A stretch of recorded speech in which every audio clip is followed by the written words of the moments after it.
Herzlich willkommen zur zweiten Auflage des Bozener Science Slams, der heute hier am neuen Sitz unserer Fakultät für Ingenieurwesen Premiere feiert. Ich bin Susanne Bittrow vom Pressebüro der Freien Universität Bozen und habe heute das Vergnügen, mit meiner Kollegin Giulia Marchetti euch durch diesen spannenden und hoffentlich auch lustigen Abend zu führen. Ja, Giulia, heute gibt es wirklich so einiges Neues in diesem noch nicht einmal ganz fertiggestellten Gebäude unseres mittlerweile 4. Campus. Genau genommen bist ja eigentlich auch du neu, denn Full Disclosure gleich am Anfang des Abends, eigentlich hätte Giulia auch als Slammerin heute hier stehen sollen.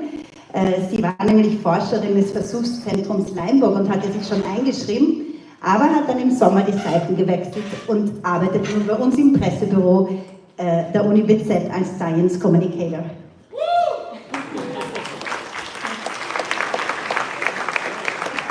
Grazie mille Susanne, è un piacere per me poter essere qui con voi questa sera e anche essere passata al lato oscuro della ricerca scientifica. E volevo anche ringraziarvi per la fiducia che mi state dando questa sera, se imparo ad usare bene il microfono perché tendo a gesticolare un po', però ci proviamo. Vi racconto un po' di come funziona il Science Slam di Bolzano, che è nato dalla collaborazione tra Eurac Research, la Libera Università di Bolzano e il Noi Tech Park. Si articolerà in 3 serate, quindi questa sera è la prima serata e ci saranno poi le prossime 2 settimane. Ci sono 20 ricercatori all'interno di queste 3 serate.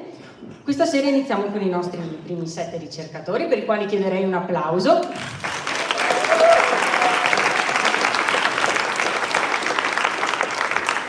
I ricercatori di queste serate vengono da diverse istituzioni di ricerca dell'Alto Adige, quindi sempre dal centro di sperimentazione della Limburg, dall'Università di Bolzano, dal Fraunhofer Italia e dall'Eurac Research.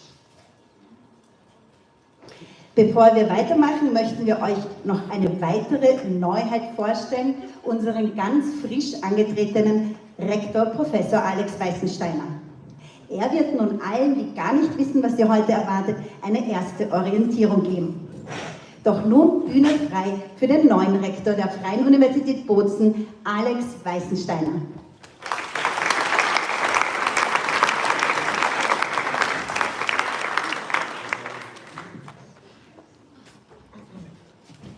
So dear ladies and gentlemen, warm welcome, guests, friends, colleagues, to this evening. So what's the difference between a generalist and a specialist?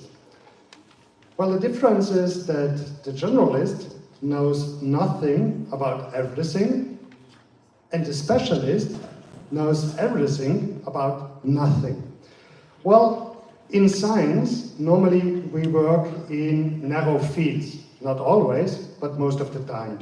So basically most of the time we are concerned about tiny things, salami slices. We try to get on the edge of new findings, discoveries, and we communicate with a hand of people maybe around the world. What's the problem there is how to communicate with the rest of the world, with people outside, and how to bring this knowledge to the other side. And when you have to do so, you have to boil down what you know, a lot of things, to the core basic. And when you try to do so, you have to be focused, you have to realize that maybe the other side is not getting all the information, that some buckets of the information gets lost. And therefore, in doing so, and repeating in doing so, you exercise yourself. It's like, if you are a coder, like debugging your own thoughts. So and today, with this Science Slam, we try to do exactly that. We try to bring these complicated issues to the other side, to communicate with the broad audience, with all of you, and to inspire you. That's not easy, so we will see how the candidates will do. We look forward, and what can I say? Let's get ready to rumble. Thank you all.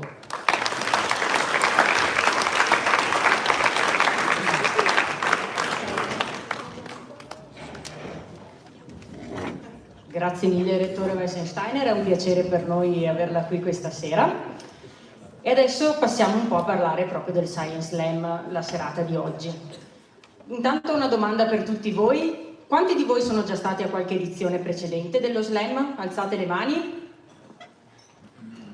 Ok, abbiamo un po' di persone ma non tantissime. Allora vi spiego un po' come funziona il concept di questa serata. Avete mai sentito parlare dei Poetry Slams? Da qualche film americano o sentito dire? In questi Poetry Slam gli aspiranti poeti presentano i loro testi e questa sera un po' abbiamo qui i nostri ricercatori che presenteranno il tema scientifico delle loro ricerche. Abbiamo i nostri 7 ricercatori e ricercatrici e avranno ciascuno 10 minuti per trasportarci nel loro mondo. Non vi preoccupate perché sanno di occuparsi di tematiche difficili e quindi troveranno il modo per spiegarcele in modo semplice e divertente. Ok, direi che possiamo iniziare con la parte tecnica. Quindi, io e Susanne saremo qui sopra e abbiamo bisogno di un po' di aiuto. Cerchiamo un volontario per segnare i punti. C'è qualcuno che si offre spontaneamente per questo task? Non troppe mani alzate, per favore, che altrimenti ci imbarazziamo qui sul palco. Eccolo lì in fondo. Un applauso, come ti chiami? Luis, un applauso per Luis.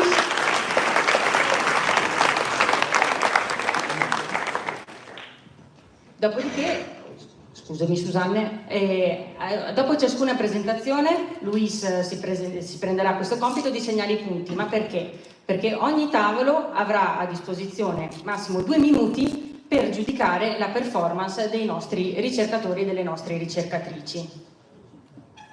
Also ihr findet alle an eurem Tisch, hoffe ich, genau, da liegen überall so Kartenpakete mit Zahlen von 1 bis 10, das ist unser Bewertungssystem, wie die Noten in der Schule. 1 hätte euch gar nicht gefallen, 10 ist wunderbar.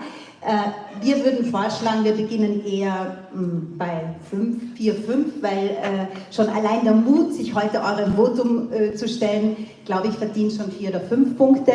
Wenn ihr verstanden habt, was euch die Slammerinnen und Slammer erzählen, dann gehen wir in Richtung 6, 7 Punkte, würde ich sagen. Und je mehr ihr lacht oder Lust bekommt, sofort in ihrem Forschungsteam mitzuarbeiten, desto näher gehen wir zum 10er. Quindi dopo ogni presentazione, ogni tavolo avrà a disposizione 2 minuti per discutere e valutare la presentazione dei nostri slammer. Cercate, mi raccomando, di essere giusti, quindi non siate troppo buoni perché vi sentite in dovere, ma considerate anche il coraggio che hanno avuto i nostri ricercatori per mettersi a nudo qui davanti a noi questa sera, in senso figurato ovviamente. Quindi ci siamo, ci manca un'ultima persona, visto la grande volontà che c'è stato per il ruolo precedente, adesso abbiamo bisogno di qualcuno che tenga il tempo. È un compito molto semplice, quindi 9 minuti e 30 secondi, quindi 30 secondi prima della fine, questa persona dovrà semplicemente segnalare allo slammer sul palco che è arrivato il momento di finire la presentazione. Abbiamo dei volontari? Va bene, come ti chiami? Filippo. Piacere, Filippo, un applauso per Filippo. Allora Filippo, ricevi in premio un cartello per indicare i 30 secondi. Puoi portarlo a casa, poi non lo so Mattia, se puoi portarlo a casa questo lo determineremo dopo e c'è un'altra sorpresa per te. Perché qui al Science Slam abbiamo un modo un po' particolare di tenere il tempo. Quindi 30 secondi prima della fine della presentazione dovrai segnalare con il cartello e facendo il verso di un animale a tua scelta. Possibilmente affinché lo devono sentire tutti e se possibile cambiarlo di presentazione in presentazione. Quindi un doppio applauso per favore a Filippo.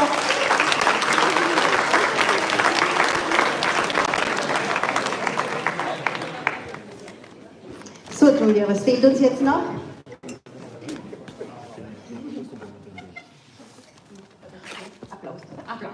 Okay, jetzt müssen wir noch den Applaus üben, weil wir wollen nicht nur eure Karten sehen, sondern wir wollen nach den Präsentationen auch hören, wie sie euch gefallen haben. Deshalb würde ich vorschlagen, wir Ich möchte jetzt mal hören, wie das klingt, wenn das jetzt wirklich nur ein Fünfer wäre. Wie würdet ihr dann applaudieren? Sehr höflich, aber auch ein bisschen eingeschlafen. Un 7. Si stanno risvegliando. Okay, da geht aber noch mehr. Ein 9er.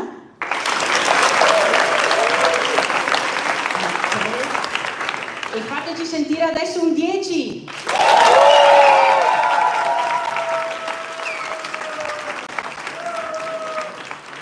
das ist Baldrian für die Nerven unserer Slammerinnen und Slammer. E quindi adesso facciamo entrare i veri protagonisti di questa serata, i nostri slammers.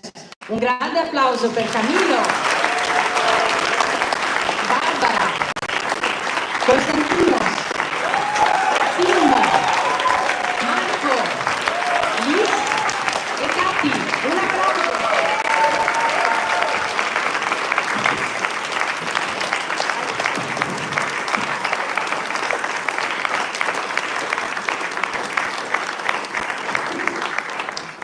Wunderbar. Herzlich willkommen bei eurem großen Auftritt. Ich würde sagen, ihr könnt euch trotzdem noch ein bisschen entspannen, weil wir haben noch einen letzten Schritt zu machen und dann könnt ihr euch inzwischen hinsetzen. Wir müssen nämlich noch die Reihenfolge bestimmen, in denen unsere Slammerinnen und Slammer auftreten. Ich habe hier ein Säckchen, hoppala, und würde euch, also nicht, du hast schon eine Aufgabe, würde jemanden von euch bitten, einmal einen Namen zu ziehen. Unserer Kandidat, oh, eine Schokolade. Okay, und wenn du vielleicht aufmachen könntest und dann vorlesen den ersten Namen. Barbara. Ist unsere erste Kandidatin. Wer möchte hier ziehen? Wer kommt nach Barbara? Muss man zuerst den Gummiringerlauf machen. Tim Diller. Tim Diller ist der zweite Kandidat. Okay, dann hier noch bitte. Einen ziehen, der Name. Und die Schokolade lassen wir jetzt einfach mal draußen, oder? Okay. Der dritte Slam wird von Marco Bielacz gemacht. Okay. Dann haben wir hier noch einen Tisch. Möchte jemand ziehen?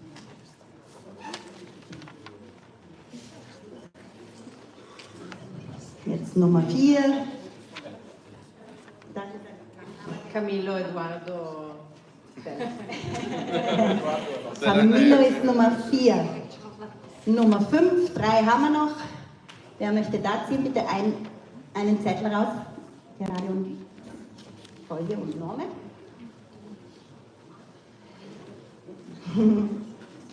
Selapre.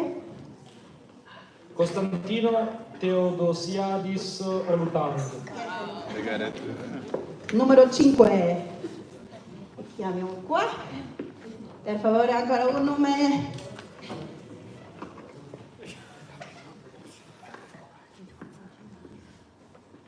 Ok, numero 6.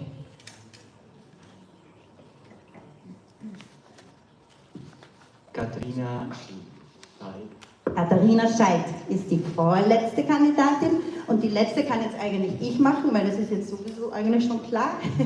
Dann komme ich wieder auf die Bühne. Wenn ihr es öffnen könnt. Giulia Breluti, l'ultima.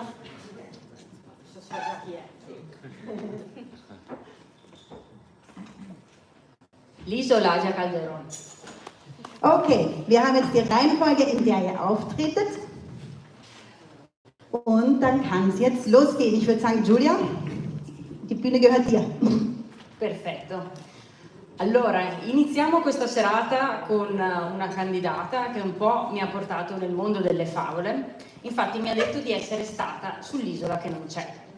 Partiamo da un po' più indietro, perché Barbara è nata a Roma, si è spostata in Galles per studiare oceanografia, poi negli USA per fare un master e poi è arrivata in Polinesia, in un'isola sperduta, dove ha lavorato per l'Environmental Protection Agency per alcuni anni. Mi ha raccontato un po' di storie di pirati e avventure che ha vissuto lì, quindi se posso consigliarvi a fine serata, se siete curiosi, fateci una chiacchierata. Dopodiché, dopo una breve tappa in Germania, dove si è specializzata sui cambiamenti climatici, è tornata in Trentino e ha iniziato il suo dottorato presso il Center for Climate Change and Transformation di ORAC Research. Secondo voi, su cosa ha fatto la sua ricerca? Da brava oceanografa, sulle frane. Quindi, questa sera vi presento Barbara Zennaro e la sua presentazione dal titolo Where and When Will the Landslide Next? Un applauso per Barbara.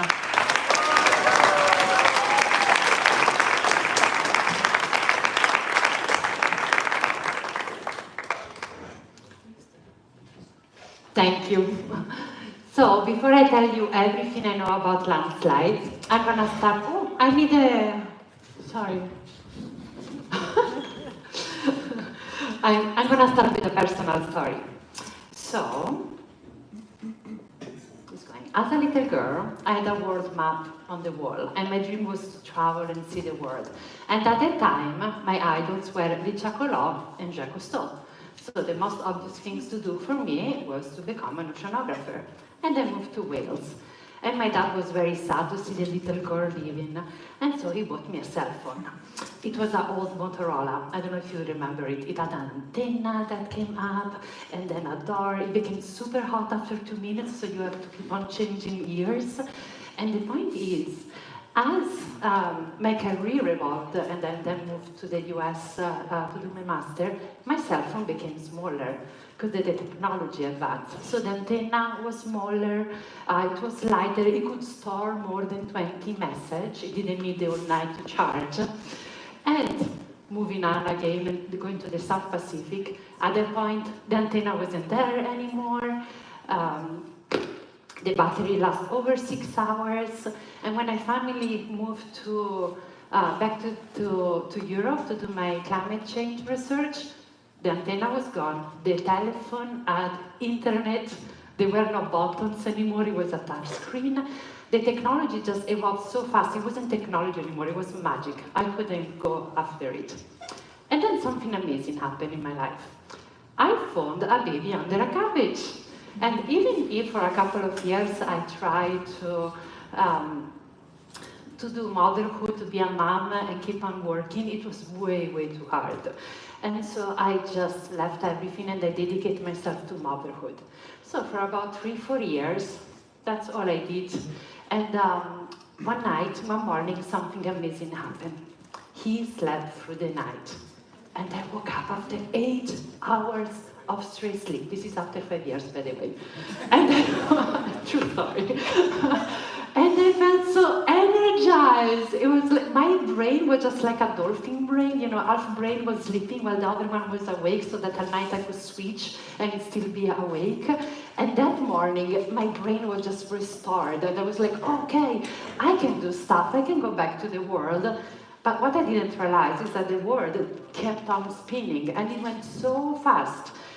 There were talks about artificial intelligence and machine learning, and then free satellite, real-time satellite imagery. They were throwing them at you. Cell phone had 3 cameras on the back and 1 in the front. It's like, what the hell is that? I don't know. It was going so fast. And so I did the most obvious thing to do. I went back to school because in this way I was able to catch up with all these changes. So on my very first day to school, I met with my supervisor. Let's call him Doc. And he started telling me, Barbara, you know about landslide, the gravitational fall of Earth and radius down a slope? Well, he takes my notebook and he starts drawing on it. There are 2 ways to predict when they will happen, and there are 2 approaches to do this prediction.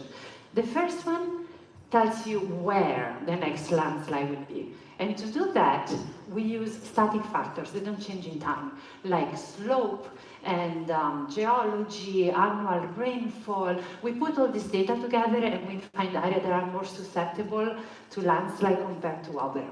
And then there is another approach, and that tells us when the next landslide. To do this, we get rainfall data. First, we look at the preparatory rainfall. So that will be, imagine 2 weeks of continuous rain, it soaks up the soil, makes it very heavy, and then we have this triggering rainfall that is just, the land cannot hold anymore and slides down. Well, I had a vision. I'm gonna put all this together, and I'm gonna call it a space-time flux capacitor. And you know what?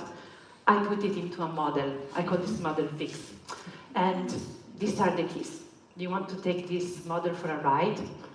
And you know, my inner self is just jumping up and down, because until the day before, I was playing with my son's little car, the Hot Wheels, and I was given this model to drive, and I just couldn't believe it. So it's like, yeah, I can take it for a ride from time to time.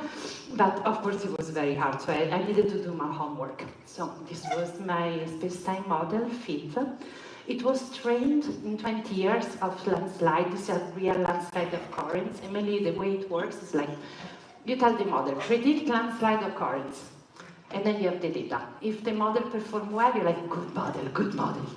But if the model doesn't perform well, you're like, bad model, do it again. It's a bit like you train a dog. So you get these 20 years in which the model works very, very well. But I wanted to look at climate change, and 20 years is not a very long time to look at climate change. So I thought, oh, there is a very good new high-resolution data set of rainfall data that goes all the way back to 1980s. So it's perfect. I have my when, and I have my where. So I jump into the car, I set the time back to 1st of February 1980s, and there I go, speeding through time, going back to 1980s, and as I go back, I get high score of landslide probability, low score of landslide probability, and now I have a data set that is 40 years long. So when I arrive to the top, to the end, I can turn around, and I can go back to the future. So there I go, and as I go back to the future, I can see trends and patterns over these 40 years. And this is new knowledge. I actually went back and forward many, many times. I had a time addiction, but it's in the past now. Anyway, this new knowledge, I can actually put it into the space-time flux capacitor, and I can do a revised space-time model fit. And why is this important? This is the moment in which you change new knowledge, you move from new knowledge to execution. So when something is good, you get a sequel. Back to the Future 2. So I went back in my car, and this time I put the date to 2100. I jump in the car, I go back to 1980s, and then I speed 88 miles per hour forward. I use projection in the future to see how landslide probability actually change also in the future. And this is important because you can get a look in the future. If you build a house today, you want to build it in a place that is safe 100 years from now, and you know how the weather is changing so fast and the climate is changing so fast. So understanding how patterns in climate, in landslide happens will help you for better planning, for adaptation, for mitigation, and for early warning. And just to finish, this is not just a story about landslide, it's also a story about advances in technology that allowed us to do all of this. Also, open doors, because after having a baby, it is hard sometimes to come back on your feet.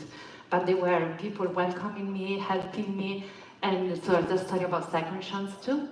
And also about collaboration in the science community, because they paved the floor for me to go ahead. So, with this is all. Thank you.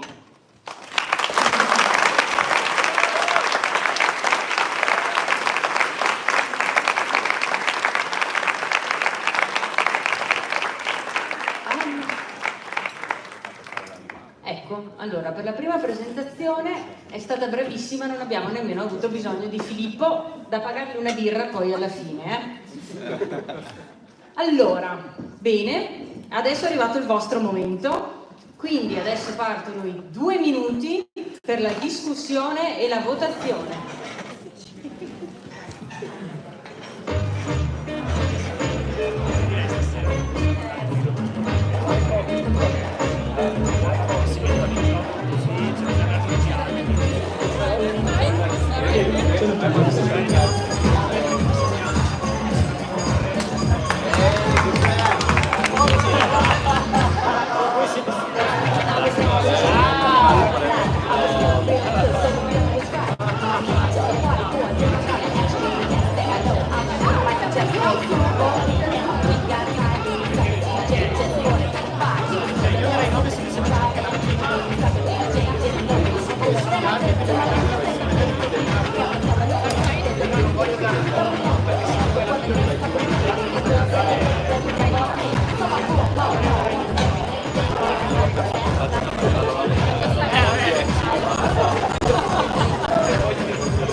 So, jetzt sind wir gespannt auf euer Votum.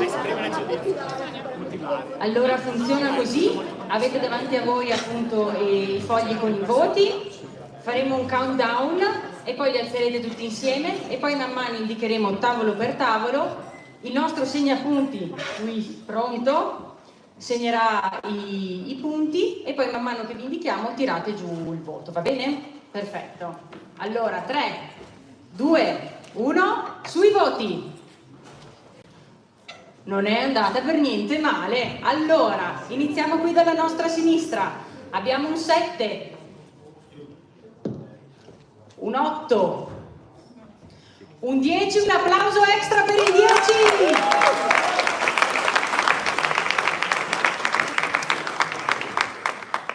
Un altro 10, un altro applauso extra per il 10! 8, 8, 8, 7, 8 lì in fondo e 7. Qui abbiamo i 10 numeri. Perfetto. Benissimo. Okay. Kurzer Check-in. Wie geht's euch mit der Raumtemperatur? Ist zu heiß? Ist zu kalt? Ich sehe hier Pullover, ich sehe kurze Ärmel. Ja, wir haben zum Glück nicht nur unterschiedliche Männer- und Frauentypen oder Lieblingsspeisen, sondern auch unsere Wohlfühltemperatur kann beachtliche Unterschiede aufweisen. Das lässt Menschen wie unseren nächsten Kandidaten zu Höchstleistungen laufen. Der Energieingenieur Tim Tiller hat bereits in der Start-up-Szene eifrig trainiert, unzählige Parameter wie ein Puzzle zu optimalen Kombinationen zusammenzufügen. Da es bei Startups aber zu viele Geheimhaltungsklauseln gibt und der Stuttgarter wahnsinnig gerne über seine Arbeit spricht, bastelt er seine Algorithmen nun seit mehr als 3 Jahren bei Eurek Research. Was gibt es noch über Tim Tiller zu sagen? Italien ist das 9. Land, in dem er lebt, und er bewegt sich nicht nur gerne rund um die Welt, sondern schaut auch gern auf sie herunter. Tiller ist ein leidenschaftlicher Gleitschirmpilot, mittlerweile auch in Tandemflügen mit seinem 6-jährigen Sohn. Und nun ein 10er Applaus für Tim Tiller.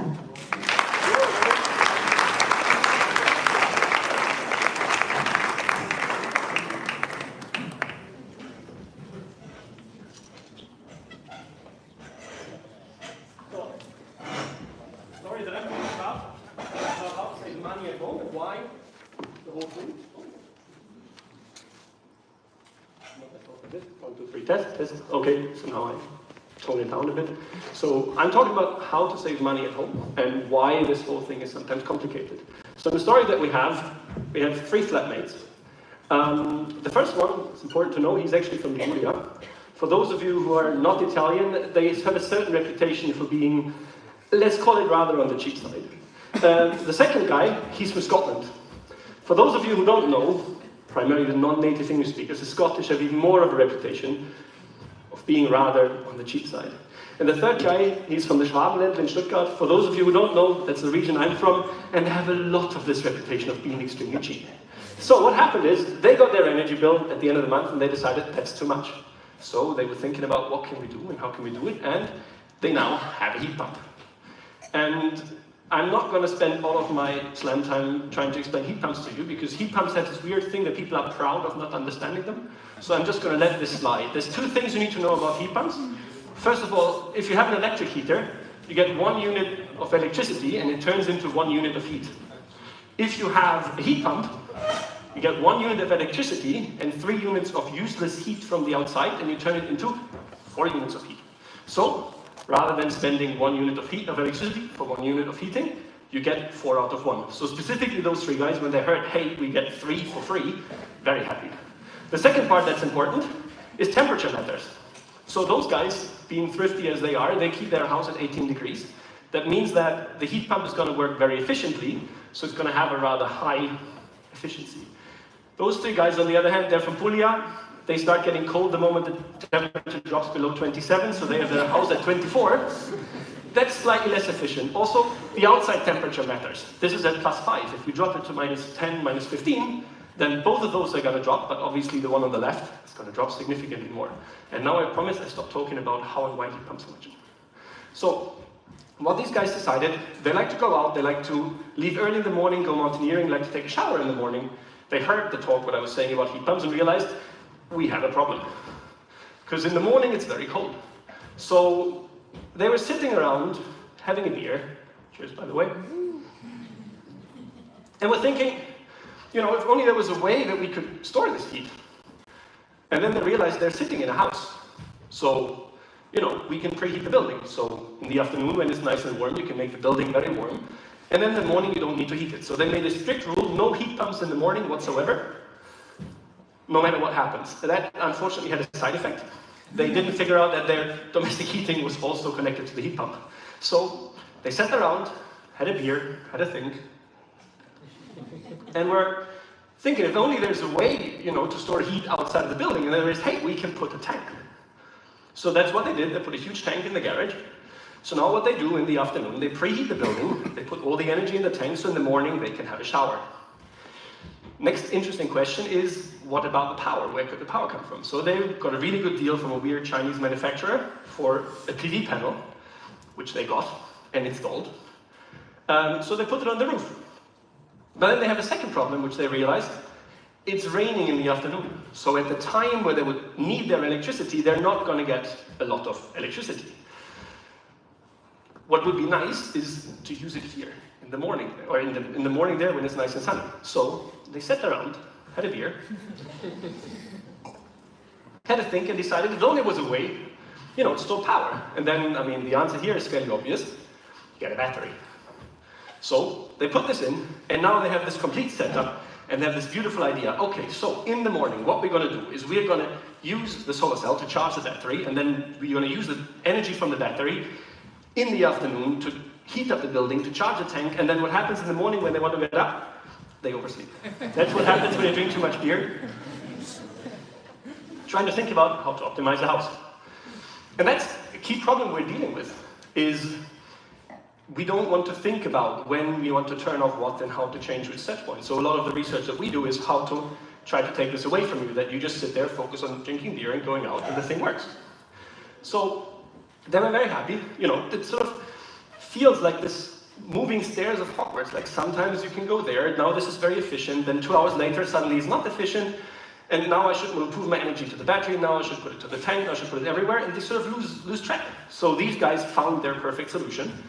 So they were very happy, and they told their neighbors, hey, what you need to do is you need to blah, blah, blah, blah, blah. And then they realized that's not going to work because the neighbors are from Puglia. They're not waking up at 6 a.m. to take a shower. At all, they're going to sleep at 6 a.m. if you're lucky. And this is a second challenge that we're having, is forecasting people's behavior. Because even if you look around and you have the houses that are in the same area, they're going to behave differently. Like, you know, those are the 2 houses we were talking about before. Then you might have this house that has a daycare living there. He's going to wake up at 2 a.m. to go to work. This house might have small kids. You heard before, don't ask what time they wake up, go to sleep, wake up again, go to sleep again. I have a kid myself, let's not go there, you know. Next building might have students in it. And you have all of those different stories. They all live in the same area, but they all behave differently. So what we're trying to do, what we're trying to get, is to have essentially a building's energy system that learns the behavior of the people. So it sits there for a couple of months, monitors when do you usually take a shower, when do you usually wake up, when would you want the warmth. And then we try to predict what you're going to do in the future, which is very hard, but that's what we're working on. And the whole thing has another dimension to it. Like if we zoom out and we look at the bigger picture, we go away from the individual houses. The same way that the energy here, or the temperature fluctuates, power prices do the same. You don't see this in your electricity bill because you have either a flat fee or like a night use tariff and nothing else. But if you look at, say, the energy stock market, within individual hours, you can have huge fluctuations. You can go to times where the power price is negative. You can go from a time where the power price is negative, 3 hours later, there's a huge peak and it's super expensive. So the second part, and the more part where you decide all of this wasn't complicated enough, let's make it more complicated, is we talk between all of those components. So we talk to the guy that runs the PV system, we talk to the guy that runs the windmills, and we see when would it be convenient for you guys that will use the electricity. This is one of the huge things and one of the cool things that we can do in this job is you can go away from this idea of I need electricity now, I don't care what it costs, which is what we're doing, and you can move away to a system where you talk to the operator. It's like, I can use energy anytime between now and the next 6 hours, as long as my temperature stays at least at 20 degrees, or stays at least at 24 degrees if you're from Puglia. So you can really move those things, and that obviously makes it a lot cheaper also to behave, which makes our 3 guys really happy.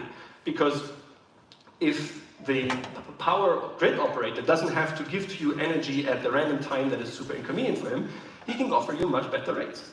So to make a very long and complicated story significantly shorter and easier, our job is to make sure that these 3 guys can enjoy their time in the mountains without having to worry about how to drop their electricity bill. That's all from my side. Thank you, and enjoy the video.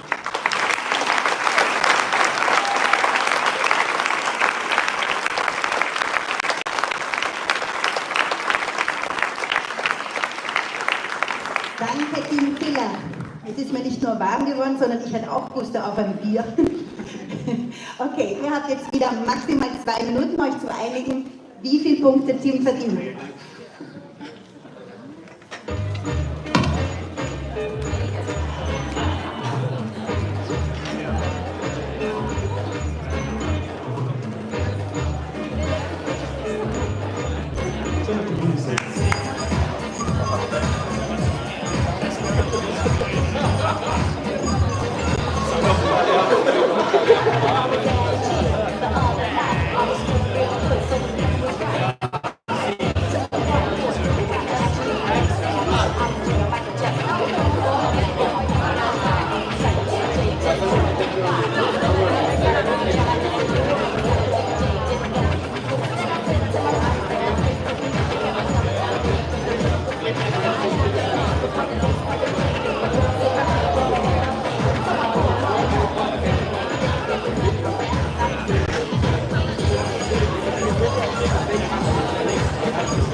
Alle geeinigt und sonst müsst ihr euch jetzt einfach einigen. Weil jetzt geht es zur Abstimmung weiter. 3, 2, 1 und wir wollen eure Stimmen sehen. Fangen wir wieder da an. Wir haben gleich am Anfang einen Zehner. Applaus für den Zehner. Dann geht es weiter mit einer 8. Luis, bist du bereit? Das hat Luis nicht gekannt. Luis, okay. 10, 8, 9, 9, noch eine 9, noch eine 9, eine 10, noch eine 10, Applaus für den 10er. Eine 8, Dankeschön, da hinten ein 9er und noch ein 8er. Luis, alles unter Kontrolle? Benissimo. Perfetto, allora adesso passiamo al nostro prossimo candidato. Con lui andremo nel mondo dell'agricoltura, in particolare in quello della frutta, però mi è stato chiesto di non dirvi niente di più e quindi passerò a parlarvi un po' di lui, per metterlo un po' in imbarazzo. Allora, Marco viene dalla Bosnia, dove ha fatto la sua laurea triennale in difesa delle piante. Ha da sempre avuto una grande passione per l'Italia, infatti è venuto a Bari a fare la sua laurea magistrale. È poi tornato in Bosnia, ma aveva talmente tanta voglia di tornare in Italia per iniziare il suo dottorato al centro di sperimentazione Limburg, che si è fatto tutto il viaggio durante il lockdown in autotreno col papà di una sua amica. Non basta, perché pur di poter andare a lavoro i primi 6 mesi si è fatto ben oltre 5.000 km in bicicletta. Sarà per questo forse che guardandolo non si pensa che lui riesca a mangiare 2 kg di Nutella in 2 giorni da solo. Quindi facciamo un grande applauso al nostro tenace e goloso Marco.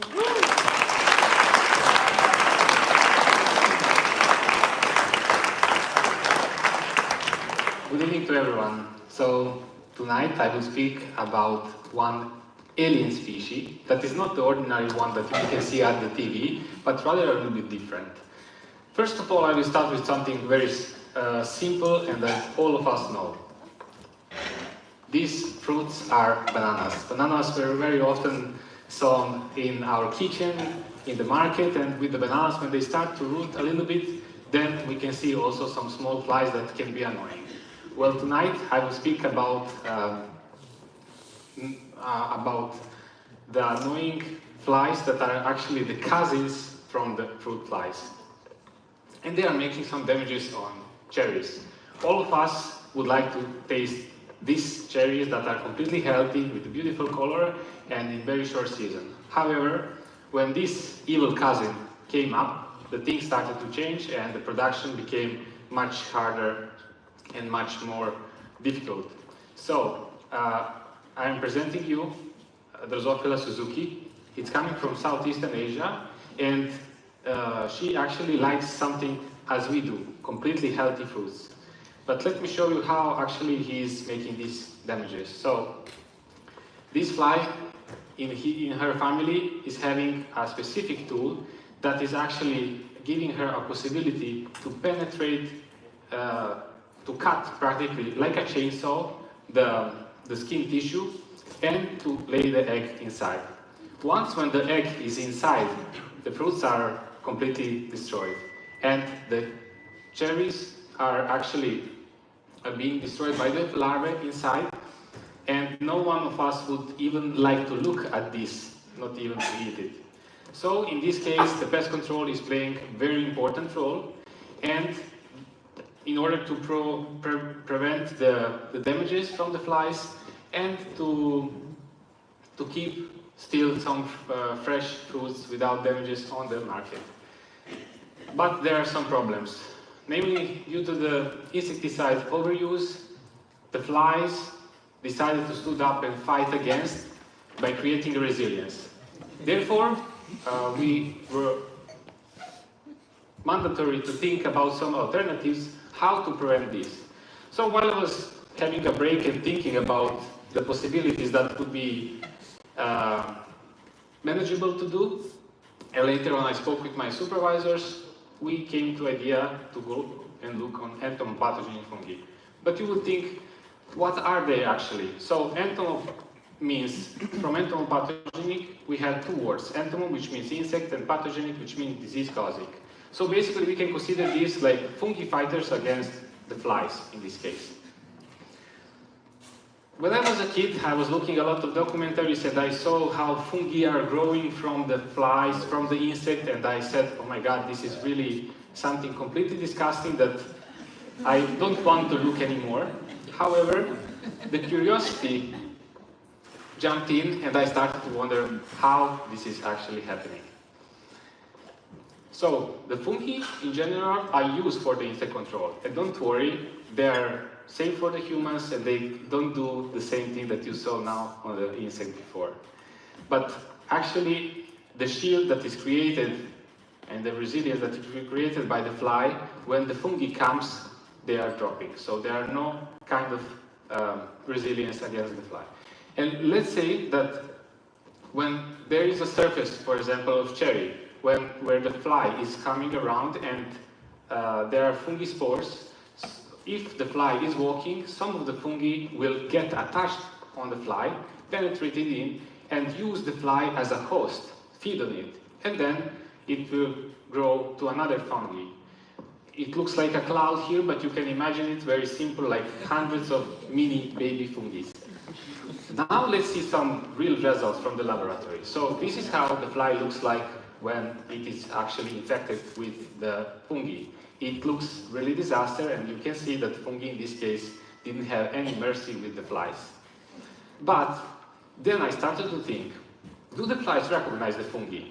Is it really possible that they cannot perceive that the death is so close, or the fungi is so smart that can trick somehow the fly and attract it towards?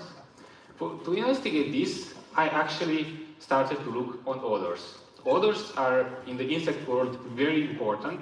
So on the head of this fly, we can see antennas, which are like having the same role like our nose. And on top of these antennas, there are hundreds and hundreds of tiny sensors. By the way, the flies are very good in chemistry, so they're capable to detect specific molecules within the blend odor, which will attract them. So to test this part, I actually did a smelling test for the fly. There is a system where you put the fly inside of the wine maze that is made from the glass, and there are air circulation that is going actually towards the fly. So in this case, I'm placing two different odors before, which are actually coming towards the fly and getting mixed.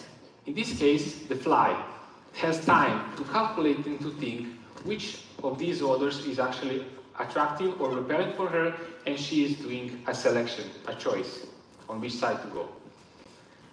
Besides that, I wanted also to know, can we see what the fly smells in the fungi? And actually, the first idea was, no idea, no signal there, completely impossible to see.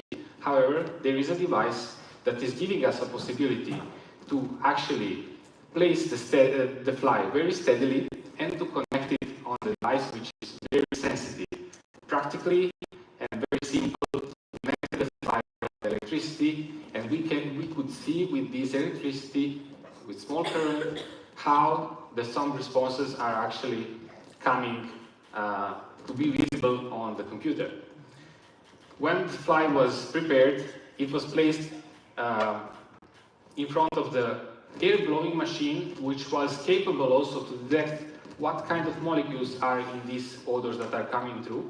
So the fly, in this case, was actually being exposed to the air blowing machine and different odors, and when some specific molecule was coming out, she was having a response.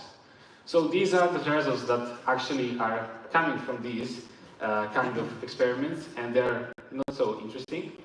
However, we actually were able to see how the information is traveling from the antenna of the fly, and we were able to distinguish which exactly molecule is actually creating a response by the fly.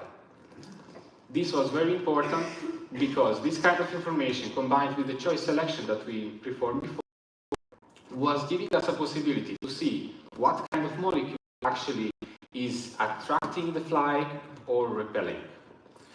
So at the end, is there a love or hate at the first sniff? Is this the end of the story? Actually, no, this is just the beginning and a creation of a new pathway where we could think about creating an attractant or repellent and making a commercial product that could be used in agriculture in the future. So next time when you see some cherries or some small flies, think about the possibility how much science is happening below the radar. And one of those sciences are performed by Drosophila Suzuki. So thank you all for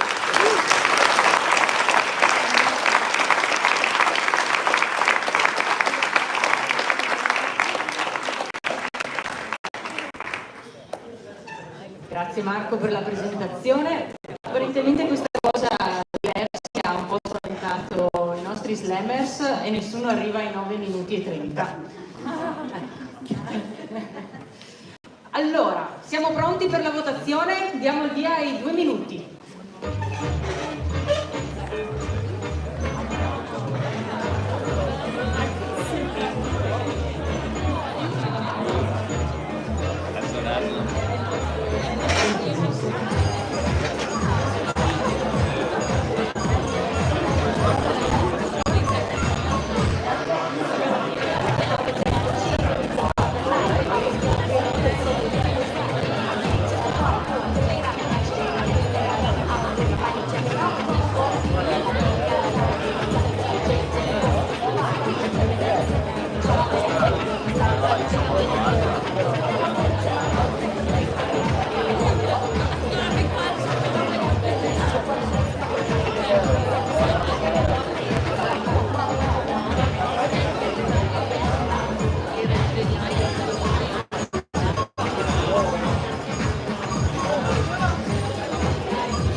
No, ma sto così veramente.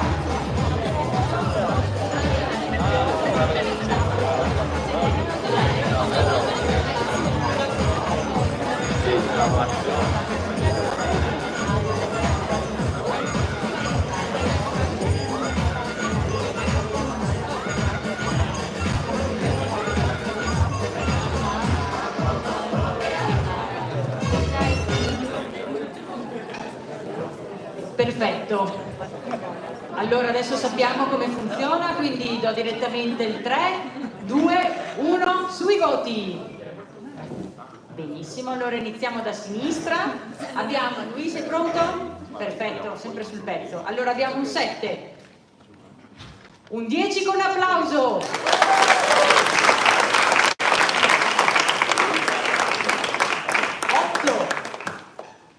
e di nuovo un applauso per un altro 10.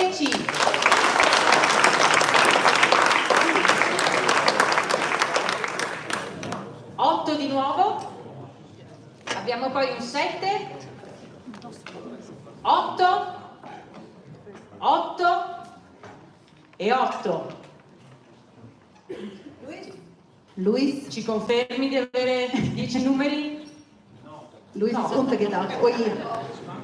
Ne manca uno. Ok. Allora, ritiriamo su questi numeri. Ancora una volta, allora te li rileggo. Il primo era un 7, 10, 8, 10, 8, 7, 8, 10, 8. e poi 2, 8. Ci siamo? Perfetto. Danke, Luis. Grazie. Rechnen ist einfach immer schon schwierig gewesen. Zumindest für manche von uns. Wisst ihr eigentlich, dass in den Laboren der Universität hier am neuen Tech-Park Exzellenzforschung im Bereich nachhaltige und flexible Sensoren betrieben wird? Das klingt jetzt vielleicht nicht so sexy, ist aber tatsächlich ein extrem spannendes Forschungsfeld, das auch in der Medizin und Gesundheitsvorsorge völlig neuen Möglichkeiten eröffnet. Davon wird uns nun eine der vielen jungen Forschenden erzählen, die aus der ganzen Welt herkommen, um in diesem Bereich zu arbeiten. Camilo Deyes Villamizar ist Elektrotechnikingenieur aus Kolumbien mit einem Masterabschluss in Nanoelektronik der Universität Dresden. Nach wissenschaftlichen Stationen in Deutschland und Israel macht er nun in Bozen sein Doktorat. Das, so viel darf ich schon verraten, soll dazu beitragen, die Früherkennung von Herz-Kreislauf-Krankungen zu verbessern. Für Camillo selbst wäre übrigens die Prävention von Sportverletzungen besser. Eine solche hält den fanatischen Fußballfan schon seit 2 Jahren vom Kicken ab. Zum Glück gibt es genug Fußballspiele und Fußball-Videogames, mit denen er sich in seiner ohnehin spärlichen Freizeit ablenken kann. Und nun würde ich sagen, einen Applaus wie in einem südamerikanischen Fußballstadion für Camillo.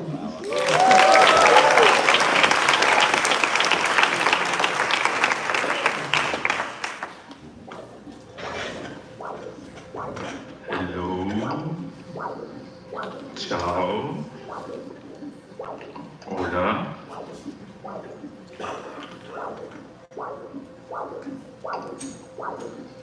Okay, so please keep in your mind this kind of songs. It's really interesting, and if you go super deeply, it's called Love and Dog Remix.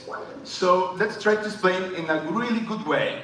You know this kind of game, I think so. Everyone during the childhood knows who wants to be a PhD. Me, obviously, I want to be. But if it's not the case, let's try to maybe figure out which kind of songs you heard. So maybe the first option, maybe to try to find this kind of alien or unknowledge songs can be to try to reach us here at University. Secondly, can be something bio, which can be a kind of tissue moving or lower limb, upper limb, whatever. Or the third option can be my washing machine. For example, my flatmates know that it's not working properly, and sometimes this kind of noise is a little bit annoying. And on the other hand, it's another type of new electronic music. For sure, maybe some of you say, yeah, probably the option A will be the best one to try to recognize this kind of songs. But no, for sure, the best option is the option C. No, sorry, it's a joke. It will be the option B. Something bio is moving. So with this, you know, sometimes this kind of dreams believes for one specific and really complex organ that we have in the body, which is called the heart. It's a complex system of different kind of vascularities, arteries, veins, capillarities, which pumps all the time, since you're born until you die, plenty of pressure of blood in different kind of areas. But sometimes you try to, with your body, try to detect in different kind of ways. For example, love and hate. For sure, how you feel this kind of emotions today, yesterday, tomorrow, who knows? But sometimes these kind of emotions are super tricky, and sometimes the best way is to try to feel what happened in your chest, what happened in your heart. So in this case, someone of you say, hey, but Camilo, someone can die because of love? They say, yes, but no, let's try to do some kind of good statistics in the end. For example, in 2019, at least the 32% of all the global deaths was concerned to cardiovascular diseases. But let's try to go a little bit more focusing in which are the bad habits that we have. Bad alimentation, bad food. For example, something concerning to whatever that you are smoking is probably not properly, sometimes it's bad. But on the other hand, for example, the physical inactivity. This can rise, for example, your cardiovascular diseases and can maybe detect the end of your life. But one specific condition is really tricky to try to figure out, for example, for the cardiovascular diseases, and is related to the diabetes.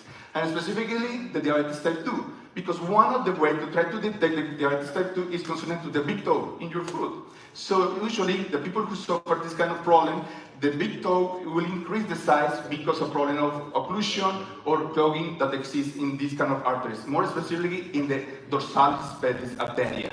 So this is one of the first signals that we need to detect. But in this case, we need to correct like a Homer when they saw Mr. Burns, or when we saw our supervisors. No worry, I have the solution, and the best thing is science. And science, I try to figure out what is the best way to try to find and monitoring these kind of problems, for example, the cardiovascular diseases.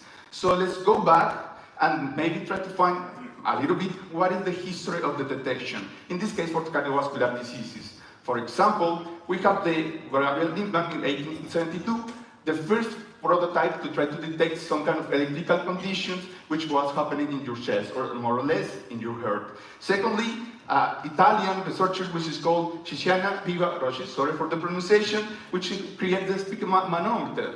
This is one of the first devices to try to see which happens with the pressure into your arteries or veins. And secondly, everyone knows, for example, William Röntgen, which creates the first prototype of the X-rays. And this is a really good example that not only try to see really deeply, to see, for example, bones, but also it's possible to observe arteries, veins, and different capillarities. And this is really important to try not only with these techniques, but another techniques that we can use, for example, for the detection and the previously monitoring of these cardiovascular diseases. Right now, or nowadays, we have a different kind of techniques, which covers, for example, optics, which covers, for example, electronics or electrical conditions, and usually do see, for example, what happened inside of the fetus or the neonatal, for example, individual. So we are using a Doppler ultrasound techniques. But for all of these techniques, one of those is one of the most knowledge in is called electrocardiograms, electroencephalograms, and electromyograms. Some of those are really suitable to try to find arrhythmias, for example, deep vein thrombosis, and sometimes of problems with apnea. But let's go super deeply. What is the main topic of the cardiovascular diseases? And the main setup that you need to find is the electrodes. So with this, I try to say, okay, let's try to call one person of the auditorium, and let's try to find which person can help me to try to explain what does it mean an electrode.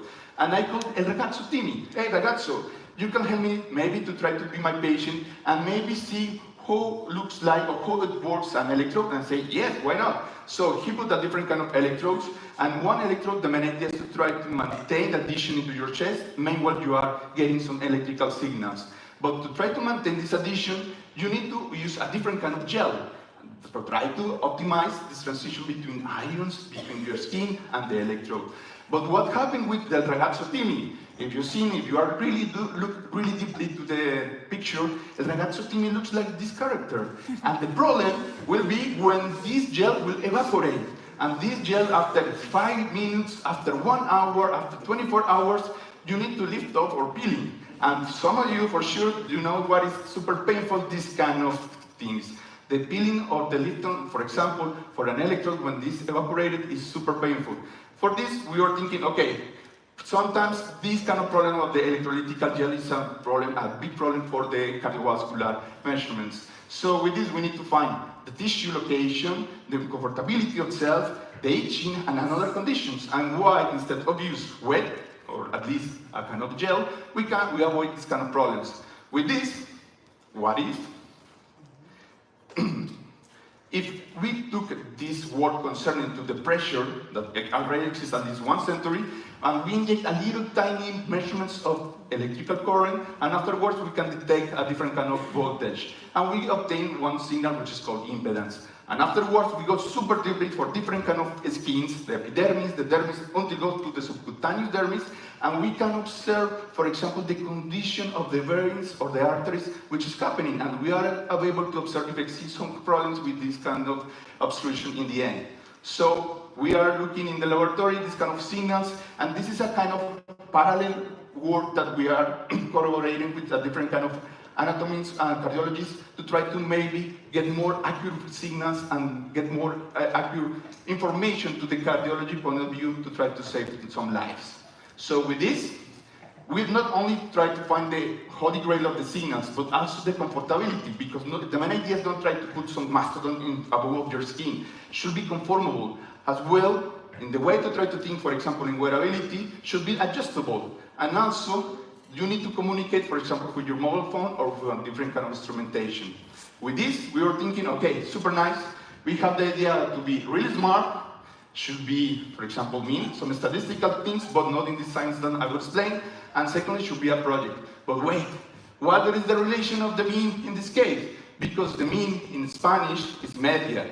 But if you go to the Colombian Spanish, media is so. So in the end, I understand that, for example, my project can be called a smart media project. So in the end, this is the idea to try to create a kind of garment which can avoid or try to detect different kind of occlusion or clogging, for example, for people who suffer diabetes type 2. With this, we have a different kind of signal processing. So the main idea is to try to design the the prototype, we need to understand in which area we would like to put this kind of prototype, which is located in the dorsal part of the foot. And afterwards, we fabricate with different kind of fabrication methods, for example, printing, and we spend plenty of hours and hours of frustration and complaining about these results. In the end, we will have a different kind of fabrication and go super deeply to the different kind of materials with the idea to try to get some kind of ideas. Afterwards, we convert like a laboratories, and with this, we are able to see different kind of signals. And this is the first signal to try to measure some occlusion of globin for person who suffer diabetes type 2 in the dorsal part of your body. So in the end, what is next? First of all, I'm not sure if here in the auditorium exists some kind of Nobel Prize or some companies or some bachelor or master persons or students who was interested in this kind of field. So you're welcome. Secondly, the government integration and the wearability. In the end, antibacterials, materials, and the wearability. So I was talking to the little Timmy, and the little Timmy said, okay, what is important the wearability for this condition? And he said, yes, because the bad odors of the one smart garment is super difficult to try to detect. So in the end, I would like to finish with this presentation, like, it is not about create elegant signs, it's not mode, but rather it's about changing other people's lives. Thank you so much for your time.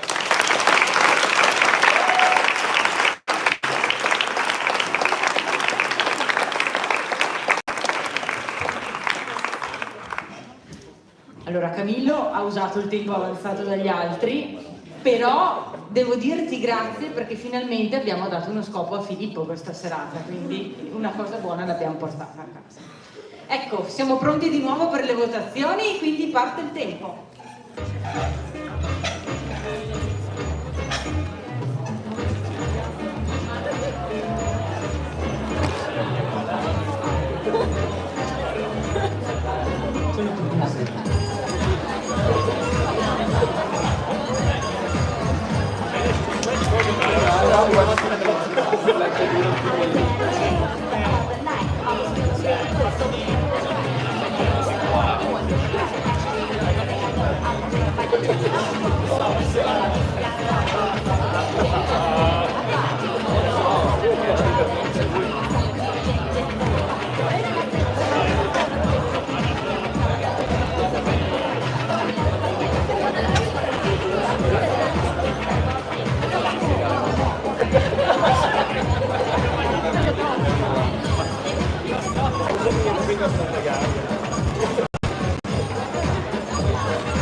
Siamo pronti con i voti? Allora abbiamo di nuovo il 3, 2, 1, sui voti. Pronto Luis con la penna? 6. Un po' severo questo tavolo. Luis. Ok. Pezzo sul pezzo. Abbiamo un 7. No, voi tenetelo su, scusate. 7. 8. 7. 8, 7 e un 10 con l'applauso.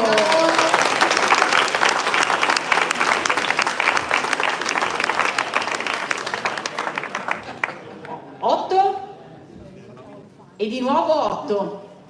Li abbiamo tutti? Luis. Come no? Ma lui su, però. Allora, richiedo un secondo, il tavolo severo me lo ricordo. 6, 7, 7, 8, 7, 8, 7, 10, 8 e 8. A posto? Okay. Perfetto, grazie. Luis macht gerne zweimal das 10, oder? Dann geht das Rechnen besser. Forschung macht Spaß ist das Motto unseres Slams. Forschung kann aber auch ganz schön nerdig sein, zeigt unser nächster Kandidat. Unter uns gesagt, in seiner Vergangenheit soll er öfters beim Herumstreichen in öffentlichen Toiletten gesehen worden sein. Auf der Jagd nach Babylinen. Und auch heute macht er keinen Hehl daraus, sich für die Ausscheidungen unseres Verdauungsapparats zu begeistern. Wie ihr aber gleich sehen werdet, macht diese Begeisterung vieles wieder wett. Auch weil der Grieche schon früh eine Leidenschaft für die Bühne hatte und viel Zeit in Theaterclubs verbrachte. Dann studierte er Chemie, spezialisierte sich auf Lebensmittelwissenschaften, um nun in seinem Doktorat zum Lebensmittelingenieur und Biotechnologen zu werden. Was er nun so mit Exkrementen betreibt und wieso seine Forschung Benefits für unser aller Psyche haben könnte, das verrät uns jetzt nun Theosodiadis Konstantinos Oluntan, oder sorry, dieser Name macht mich fertig. Eigentlich heißt er Konstantinos Theosodiadis Oluntan und ich glaube, es stimmt noch immer nicht ganz und deshalb würde ich sagen einfach a thunderous applause for our Greek candidate Konstantinos.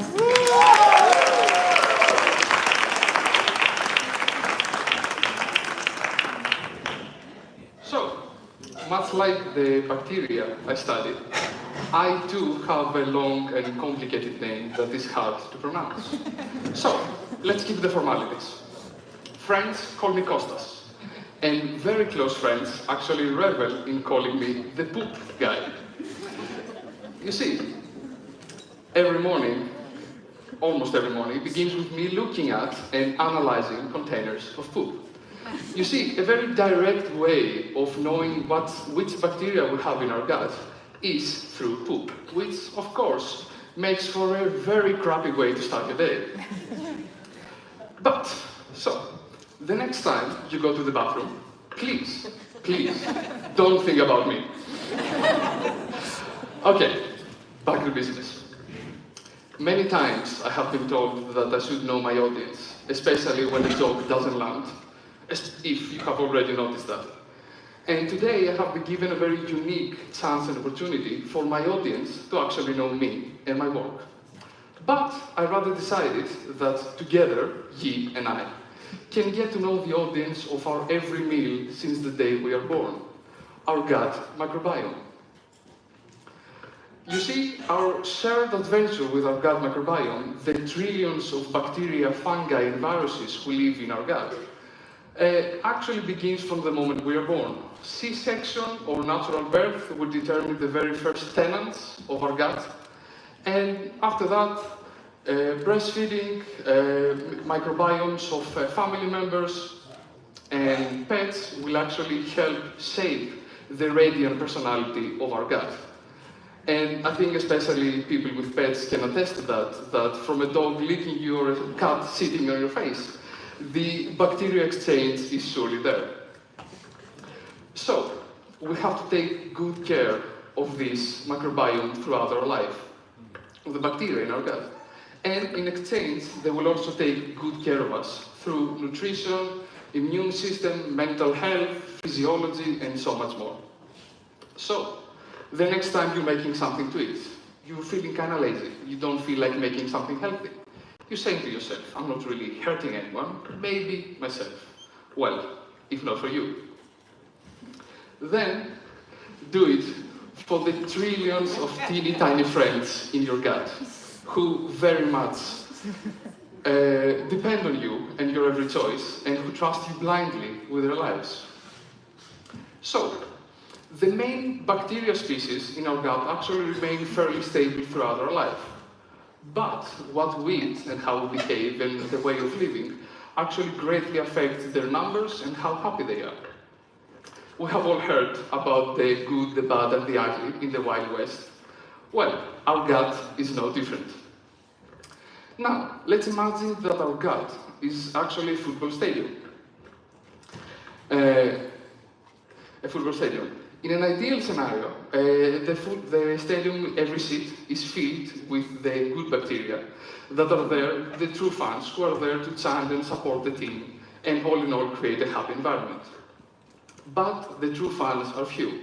They're the good bacteria who actually ferment, who actually eat the food that we cannot digest, and who help make molecules that will help us be happier, healthier, and stress-free. But this is not an ideal scenario, and this is not a fair life. So, then we have the ugly, or what I like to call the nonchalant bacteria or fans. They don't really care about the nuts. They might be on their phone. They might get a little bit tipsy and actually see the pretty football players run up and down and get all sweaty. But they're there to help the good bacteria do their thing. And more importantly, they're there to occupy the empty seats in the stadium. Because what happens when there are empty seats in a football stadium? Well, the bad ones come in. The dope-smoking hooligans who will actually torch the place and enjoy the chaos. These opportunistic pathogens will look for any chance to fill any dent, gap, or crevice in our gut and live there happily ever after. But they will produce molecules that will actually hurt the good bacteria, help their activity, hurt their numbers, and also hurt us, which doesn't really sound like such a happy ending after all. So, what can we do to help the good bacteria in our gut fighting the good fight? Well, a path that my own research is actually leading me down is fermented foods. Kefir, sauerkraut, kombucha. Foods and beverages where good bacteria have been given the opportunity to ferment their environment, and ferment they do. They create these happy little, albeit a bit racist communities, where they will keep other bacteria away, and then themselves and their friends will actually eat. They will produce acids, they will produce carbon dioxide, they will produce alcohols to make sure that no one else comes in. And then they will eat, and they will drink, and they will break down carbohydrates, and they will break down proteins, and they will produce molecules, which molecules are not only good for taste, but actually really good for health. And not only that, these bacteria will actually, if they will try, and if they succeed to survive our gut digestion, we attach themselves to our gut walls, and they will have even further positive effects. But of course, as all good things, they have to move on, and let's not forget where I come in all of this. Now, the specific bacteria that have a positive effect on the gut-brain axis, the link between our brain and our gut microbiome, and who also have a positive effect on mental health, are called psychobiotics. These bacteria have evolved themselves into being able to survive our digestion, attach themselves to our gut walls, and produce molecules that not only help the health in our gut, but also they produce molecules who cross our gut barriers and have a positive effect on our brain. But this is, of course, Gardaland for them. They come, they have fun, they help, and they move along. So we need to keep eating the good stuff to keep replenishing their numbers. And, of course.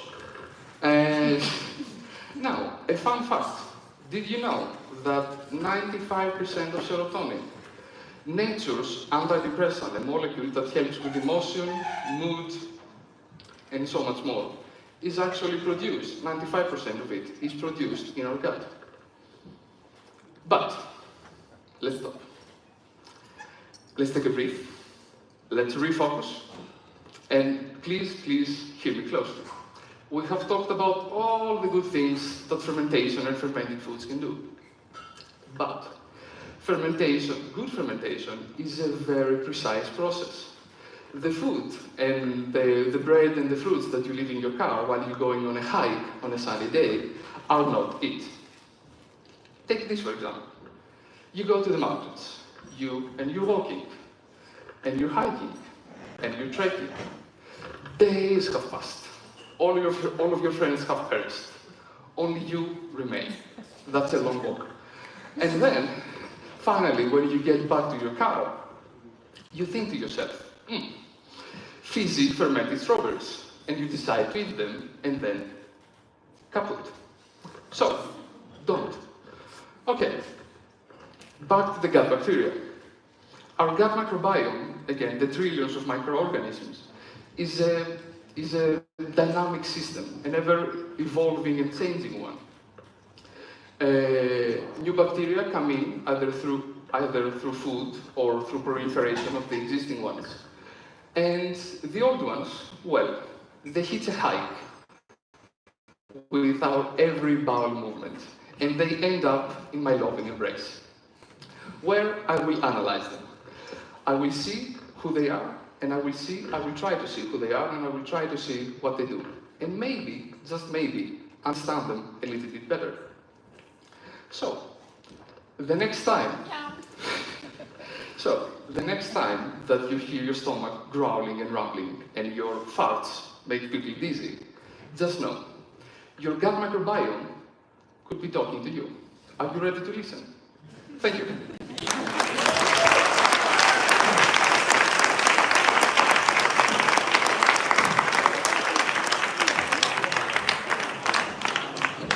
Grazie mille Costantinos per questa frizzante presentazione. Siamo di nuovo, è arrivato il momento di nuovo del voto e quindi che partano i 2 minuti.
Eccoci pronti per le votazioni. Quindi Luis, ci siamo? Perfetto. Allora abbiamo un 3, 2, 1, sui voti. Allora iniziamo da qui davanti che ci siamo guardati perché sono il tavolo severo. Il tavolo severo ha dato un 9. Abbiamo un 8. Un 10 con extra applauso.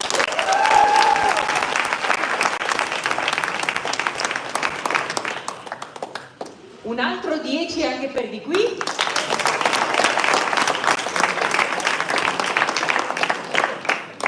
un 9, un 9, 9, 8, abbiamo un tavolo che è andato sotto il tavolo severo, è successo, un 9 e un altro 9. Und jetzt sind wir gespannt, ob es der Luis beim ersten Mal geschafft hat.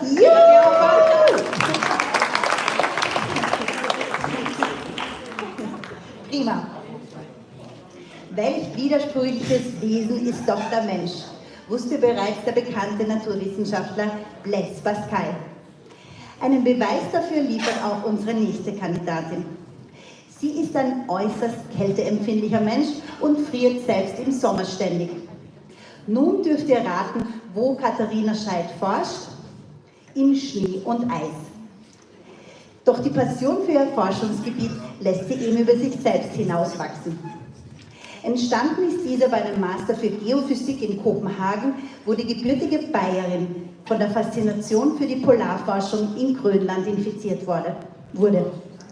Davor hatte sie an der TU München Biophysik und Biomedizin studiert.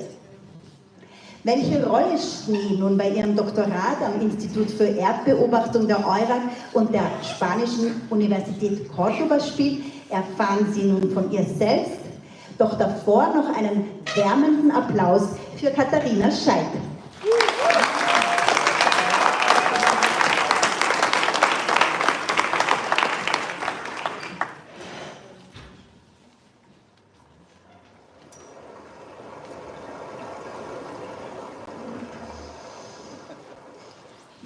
Okay guys, what you just heard was the sound of meltwater.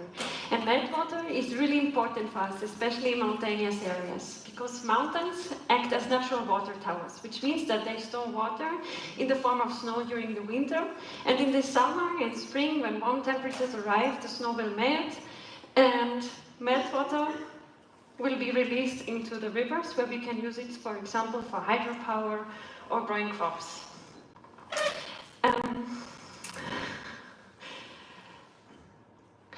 So I guess you're sometimes in the same situation that when you're at home and talk to your family, that you have to explain what you're doing. And this is my grandma, and she used to be a farmer when she was young. And when I tell her what I'm doing, I say I work on snow because, well, it is really important for farmers to know if they have enough water to grow their crops. But my grandma says, well, but I know all this already from the farmer's calendar. The calendar would tell me when to seed and when to harvest, and would have even a weather forecast for the whole year. And I said, okay, let's have a look. And well, the weather forecast is done from planetary constellations, whatever. But the really interesting thing that I saw was everything was depicted with images. So even if you were not able to read, you could actually understand this calendar, and it was really accessible for everyone. Well, but from the conversation with my granny, you probably understood that she's not really convinced of what I'm doing, and especially why I had to move away from home for that. Well, moving away from home is nice, but it also comes sometimes with some really unjoyful moments, like this one. And what had happened here is, I've been on a summer holiday for 2 weeks, and by the time I came back, I opened the fridge, and it was completely frozen up. So I really had to excavate the marmalade glasses from the ice. It was such a big chunk of ice.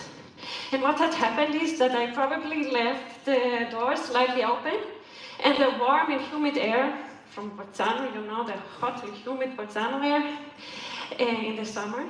And as it entered the fridge, it cooled down and water droplets formed, and they finally settled down at the back of the fridge where they froze. Well, great, I thought, what do I do now?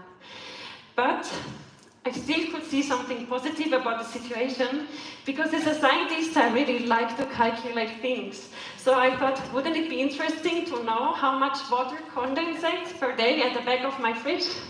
So what I did is, I took a hammer and I removed the ice from the fridge, and I put it in these pots that you can see here, and I measured the weight. So I had 4.5 kilograms of ice in my fridge just to measure how much ice. And I also measured the area at the back of the fridge. And I knew the time that I was away from home and could calculate a condensation rate of 0.36 milliliters per day. So whatever you say. And I say, yeah, this is interesting. But you say, why is this interesting? I say, this is interesting because snow evaporates, so the exact opposite effect of condensation, in the Sierra Nevada in southern Spain, where I spent the first year of my PhD to study snow. Well, so what happens here is that snow just evaporates, which means it just goes to the atmosphere. But I'd like to you. Actually, the effect is called not evaporation, it's called evaposublimation. And this means nothing else than evaporation and sublimation. So liquid water, evaporation is when liquid water turns into water vapor, and sublimation is when solid ice turns into water vapor. And the snow is a really interesting substance. When it melts, it consists of three components. It consists of ice grains, the liquid water, and air, which means that the liquid part of the water will be able to evaporate and the ice will sublimate. Coming back to the Sierra Nevada, I told you condensation rates in my fridge are similar to sublimation rates in the Sierra Nevada. But what does this mean? So to put this into a more memorable number for you, 30% of the snow that disappears throughout the year in the Sierra Nevada disappears throughout the effect of evaposublimation, which means this part of the snow is not available anymore for the meltwater. So you cannot use this anymore, and it poses a serious problem for areas where the water is needed. Well, the positive news is we know how we can calculate evaposublimation. It basically depends on very simple meteorological parameters that we can measure with a normal weather station, such as the temperature, the humidity, and the wind speed. The bad news is it also depends on a parameter that is rather nasty. It's called roughness. And you can imagine this roughness as kind of the roughness of the snow surface, which means the more rough the surface is, the more turbulence will be caused when the wind is blowing over the surface, and the more water vapor will be transported from the snow surface to the atmosphere. We can measure this parameter in theory. So if you have some really nice meteorological stations, you can do that. But in the Sierra Nevada, unfortunately, we don't have them. So no. What you can also do is you can go to the snow and measure the surface profiles, like I did here. Last year in the Sierra Nevada, you see, I had a lot of fun being outside in the cold. But yeah, you cannot do it because I'm too cold outside.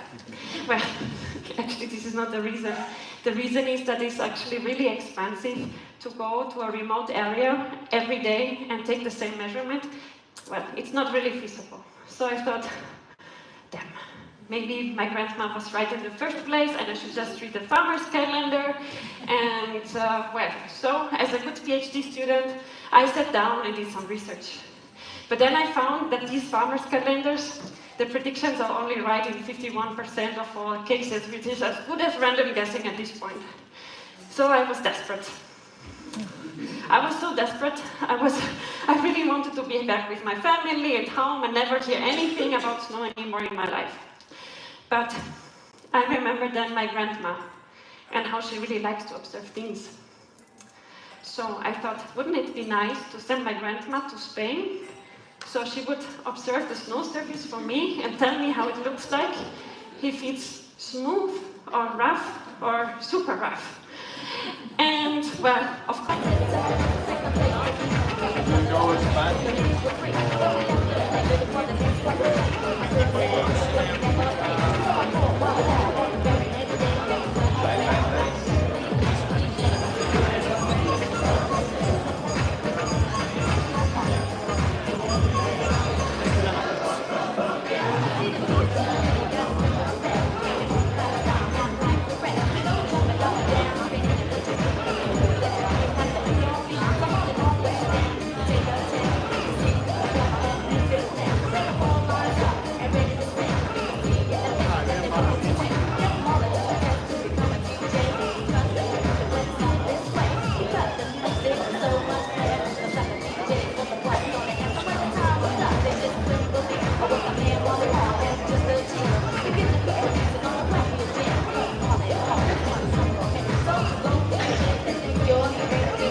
es ist soweit. Jetzt möchten wir eure Stimmen für Katharina sehen. 3, 2, 1 und go! Da sehe ich so viele Zehner. Also, hier der kritische Tisch hat einen Neuner natürlich. Luis, bist du bereit? 9. Und jetzt geht's los.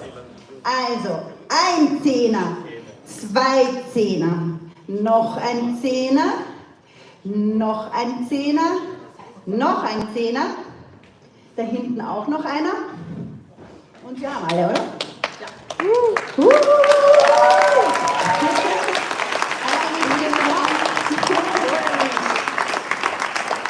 Premio hat eingeschlagen, oder?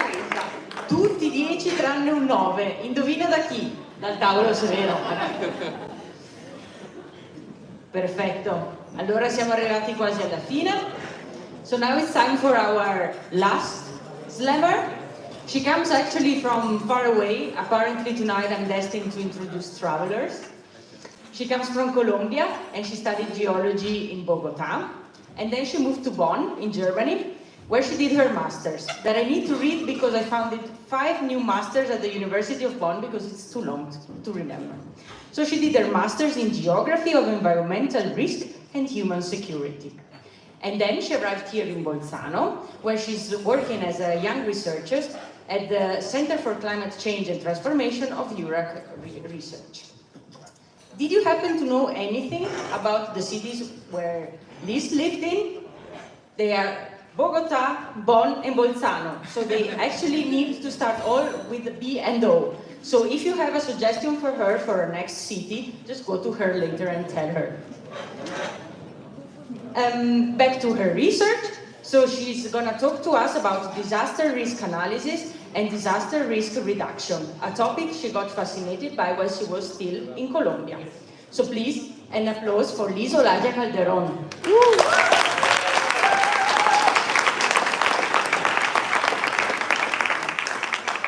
Hola! Welcome everybody to this story of drama, chaos, and annoying construction works and disaster risk reduction. So, in order to do this, I want that you follow my story. So picture this. This is me. It was a beautiful... but before that, I think you can feel identified with this story because I cannot be the only one to hate this annoyance of construction work. And this story traumatized me that I say, I need to use this up in the slam.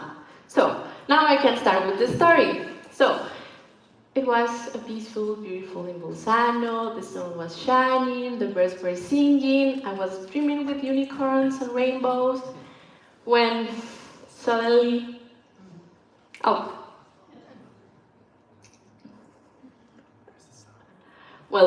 it was a sound of this jackhammer striking, so I was just so stressed and confused and terrified, so I jumped out of my bed, thinking like, what is happening? Why I cannot continue sleeping peacefully? So I just stumbled to the window and see what it was happening, and you know what? There was a sign that said, Lavori in course. What a morning. So then I was thinking like, what can improve my morning? Because apparently the jackhammer also hit directly to my brain, so I was thinking, there is just one thing, Colombian coffee. So I just decided to prepare my coffee, and I was like, let's be positive. But you know what happened? Then I just split all of the coffee in my clothes. That was very painful, and I was super stressed. I was like, what is happening today? But that was just the beginning of more things that happened to me that morning. So then I dashed to the door, and I was, in this hurry, and I just realized that I forgot the keys inside the apartment. So can you imagine the odyssey to try to open the locked apartment as a foreign with not copy to a friend? That was very bad. Then, finally, I arrived late at work, just very angry, distracted, frustrated. So even my colleague looked at me very scared, and she was like, oh my God, what is happening to you? So that was like a domino effect of a series of events started with this jackhammer, no? So for one of you who likes the movie, it was a mix of Home Alone and the butterfly effect. But you know, I think I don't want these more chaotic mornings in my life. I should do something. So I decided to create an impact chain. Because the impact chain is a tool that you can use for risk analysis, and then you can then reduce your risk. So the impact chain looks like this. So you can see the domino effect started with the hazard, and also you can see the interrelation between the components of risk. And what is that? So let's go step by step. So first, we have this jackhammer attack, that is this earthquake vendetta against sleepers. And then we have this waking up early than expected. That is the impact. But you know, this is not only because of the jackhammer. This is also because I didn't go to sleep earlier, and also because I have lack of the awareness of the condominium signs.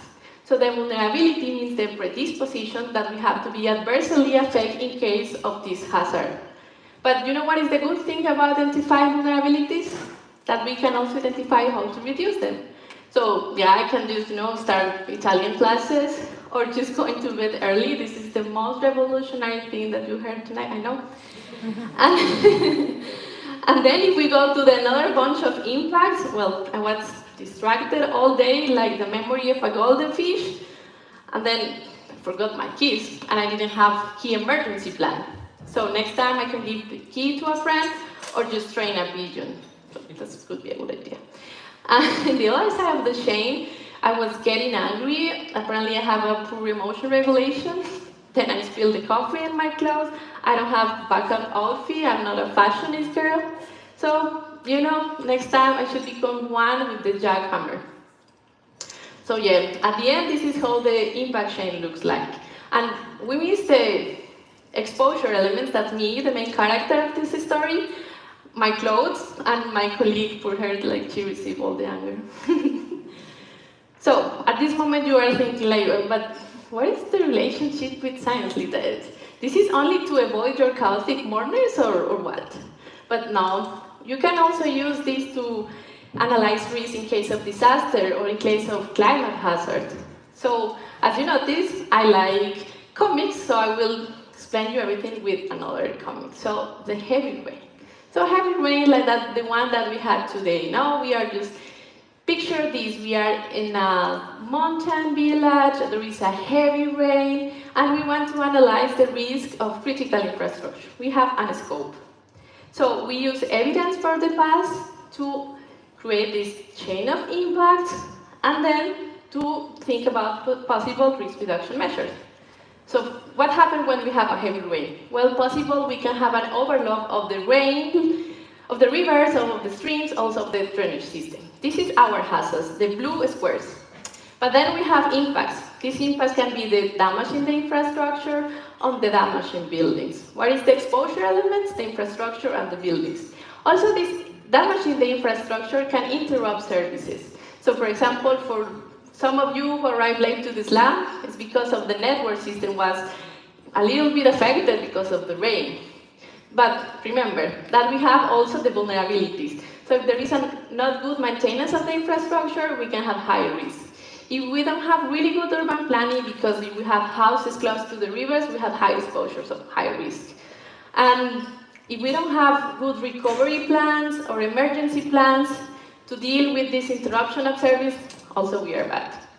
And all of these then go to the economic losses. So let's say in the ideal world, we reduce all of these risks, but there is something that we cannot reduce, but we can transfer this risk. We can do this through risk transfer mechanisms like insurance. So this is how it looks like, but we are missing something very important here. The risk reduction measure. We are the superheroes of this story because we can take action. We can use the best resources, capacities that we have to reduce risk. So if we are focused in this case, the urban planning, emergency plan, climate change adaptation measure, risk reduction measure, we can reduce the overall risk. We can have a better relation with the nature. So this is how our impact chains of my project looks like. we are analyzing multi-hazard, multi-sectors, because, yeah, that's look quite overwhelming, but it's because this tool elucidates the complexity of risk. And in the real world, this is how the things happen. So I know you are thinking, this is like an spaghetti monster. And yeah, you are right, I also agree with you. And this is overwhelming, but you know, we have also another editions. It's not also the heavy rain, we also have the windstorm, the dengue, the drought, the volcanoes, so the geological hazards, the climate-related hazard, the health-related hazard, but at the end, like in the Avengers, in the multiverse, like they are just interacting to each other at the same time. So I am very passionate about studying it. So, at the end, what is the relationship of this jackhammer attack and a heavy rain? Well, like hazard can strike at any moment, at any time, but it's more about how we are prepared, how we can adapt, how we can learn from past experience to tackle with anything that life throws at us, even if this is an spaghetti monster. Thank you.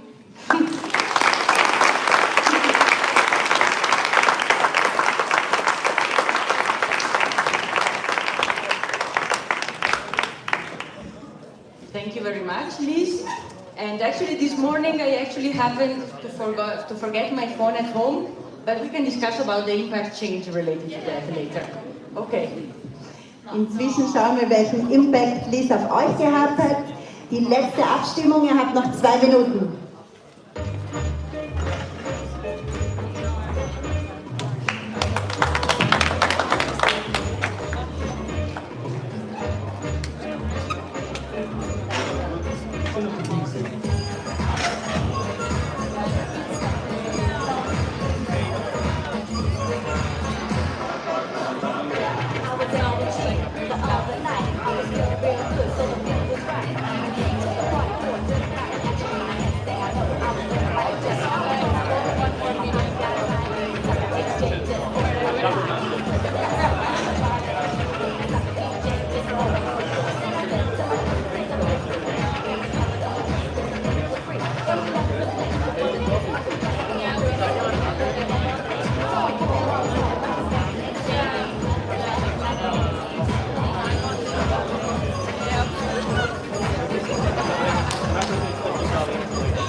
Eccoci, siamo pronti. Allora adesso cambiamo un attimo l'ordine e chiederei prima di tutto ai nostri slammers di raggiungerci sul palco e chiedo a voi di fare un applauso da 10 per i nostri slammers. 10 plus!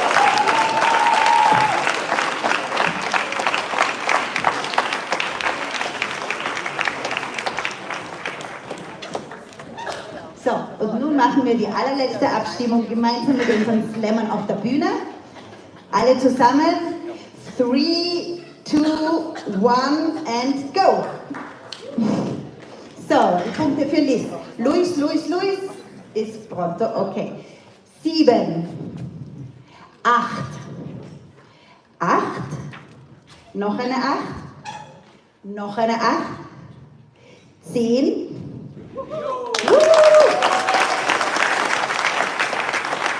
Luis, bist du noch bei uns?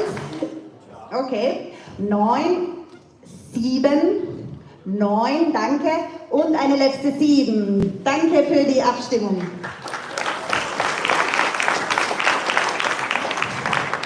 So, während Luis jetzt wie ein Wahnsinniger rechnet, könnten wir vielleicht noch ganz kurz Musik machen?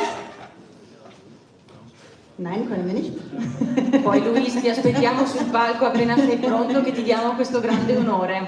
Also wir hören jetzt alle, wie das Hirn von Luis raucht. Nein, er steht schon auf und kommt zu uns. Und hat jetzt alle Stimmen zusammengezählt, hoffentlich. Signor ragioniere, l'aspettiamo. So, jetzt mal einen schönen Applaus für Luis, unseren Rechner. Großartig. Allora, the winner is... Katharina Scheidt!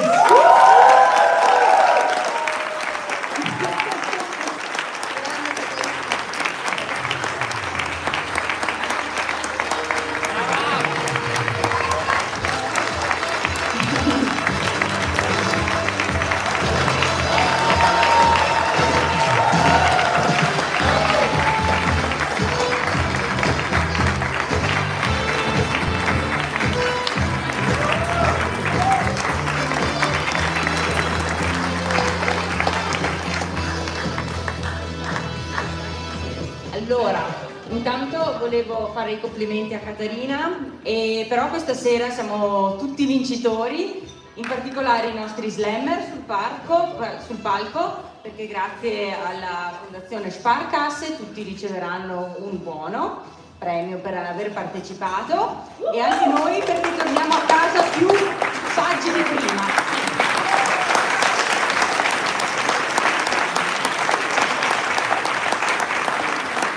Wir bitten nun den Vertreter der Stiftung Südtiroler Sparkasse, Reinhold Massoda, zu uns aufs Podium, um allen Slammerinnen und Slammern zu danken. So, es gibt jetzt eine kleine Money Card als Belohnung. So, bitteschön. Ja, einfach der Reihe nach.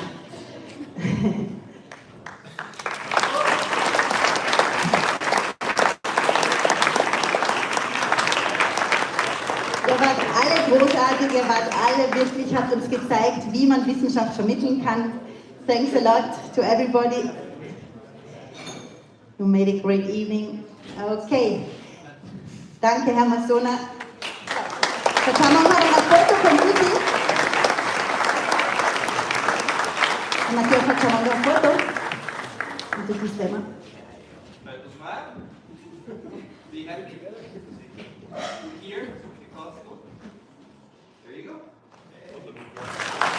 So, und jetzt bitten wir Katharina noch auf der Bühne zu bleiben, denn eine kleine Extra-Auszeichnung gibt es für die Gewinnerin unseres heutigen Science Slams, und zwar von...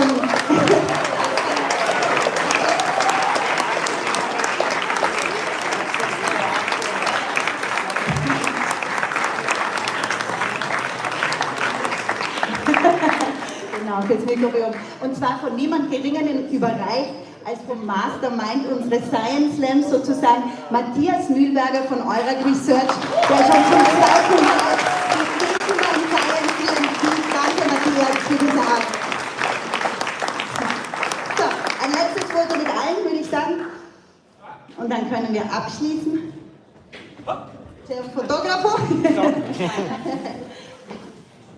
So.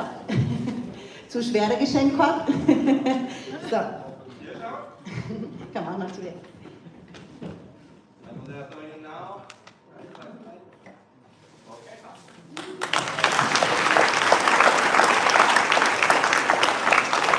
So, danke euch allen. Das war der erste Abend unserer zweiten Ausgabe des Bozener Science Slams.